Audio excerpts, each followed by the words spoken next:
Sir तुम्ही लग्न करणार आहात ना माझ्याशी? ए काय कुठल्या कुठे पोहोचलीस तू? लग्न? तुला या रिसॉर्टच्या पायरी चढून दिल्या, स्वतःची पायरी विसरलीस? हे बघ, हॉट वगैरे आहेस तू, पण अंशुमन राजवाडीची बायको होण्याची लायकी नाही आहे तुझी. मग तुम्ही का त्रास देताय मला? त्रास नाही देते मी, तर तुला ऑफर देतोय, फ्रेंड्स विथ बेनिफिट्स. म्हणजे? Oh God, श्वेता श्वेता श्वेता, किती इनोसेंट आहेस तू. सगळं समजवावं लागतं तुला.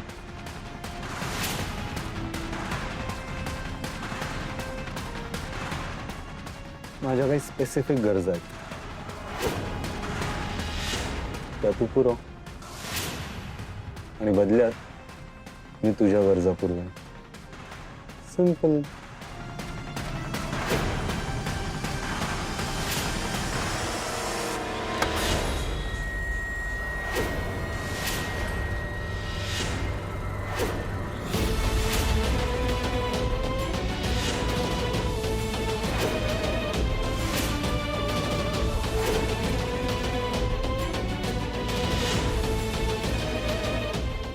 सर सर सर सर ऐका ना, मी म्हणत होते की आता काय म्हणू नको.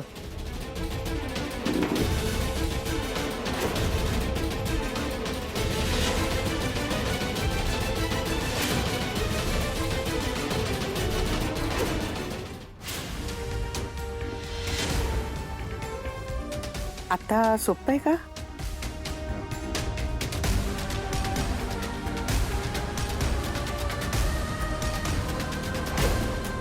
तुम्ही फार मनकवडे आहात हो. माझ्या मनातलं सगळं कसं कळतं तुम्हाला?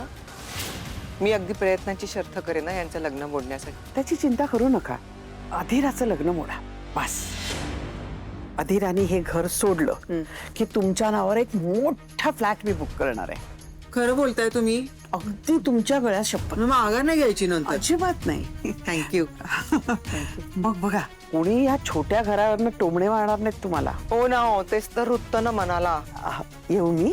हा काळजी करू नका, फक्त आपलं ध्येय तेवढं लक्षात ठेवा. हा.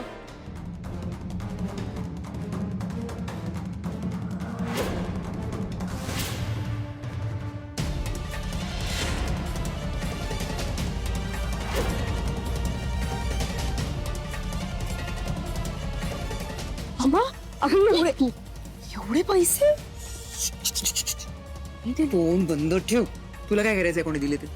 कोणाला सांगितलं ते याद राख. बोलायचं नाही कोणाला, फटके कशे.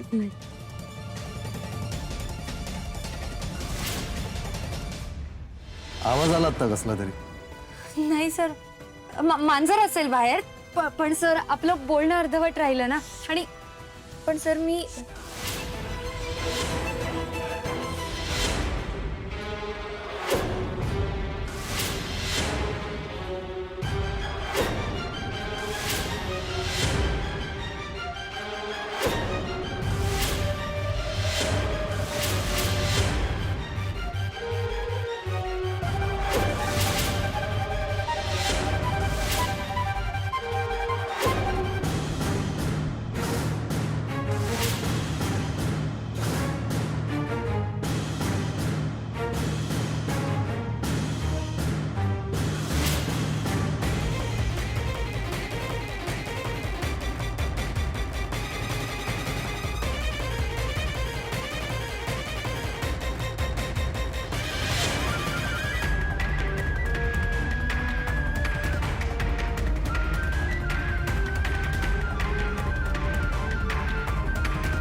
काय झालं सर?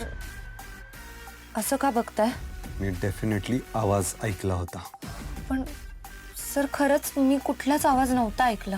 तू इथे आलीयस आणि मला भेटलीये हे कोणाला कळलं ना, तर तुझी काही खैर नाही. यार आता काय झालं? हॅलो अंशुमन, कुठे आहेस तू? घरी नाहीयेस, ऑफिस मध्ये नाहीयेस, आहेस कुठे? का? अरे का का काय विचारतोयस? उद्या आजीचा बर्थडे आहे माहितीये ना? तिच्या सहस्त्र चंद्र दर्शनाची तयारी चालू आहे जोरात घरी.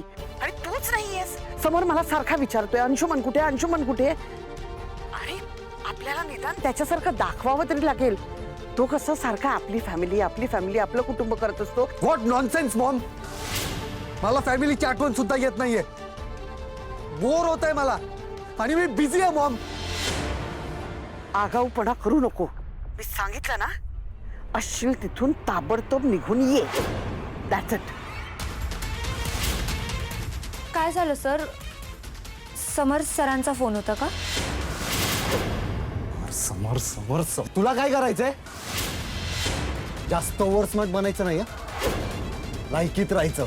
नोकर आहेस तू बाजी आणि माझ्या कंपनीची, तेव्हा लायकीत राहायचं. जास्तीचे प्रश्न विचारायचे नाहीत. नोकरी हवी आहे ना, मग गप्प बसायचं. तुमचे कष्ट आणि तुम्हाला विकत घेतले आम्ही, तेव्हा मालकाला जास्त प्रश्न विचारायचे नाहीत. नाही. अजून वाईट बाजू बघितली नाहीयेस तू माझे. आयुष्यातून उठवेन तुला. लक्षात ठेव.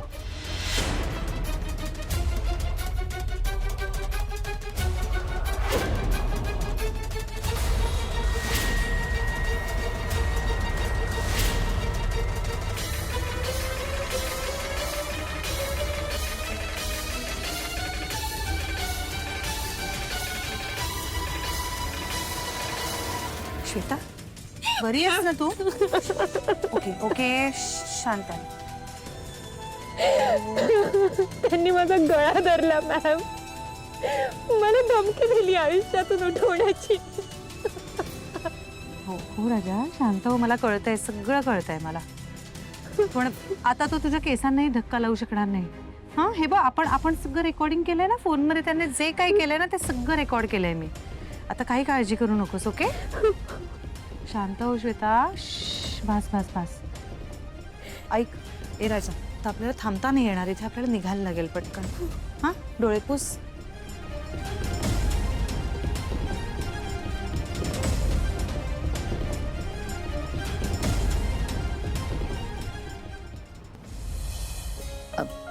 एवढ्या पैठण्या नेसल्या रे मी, पण ही साडी ना खास आहे माझ्यासाठी.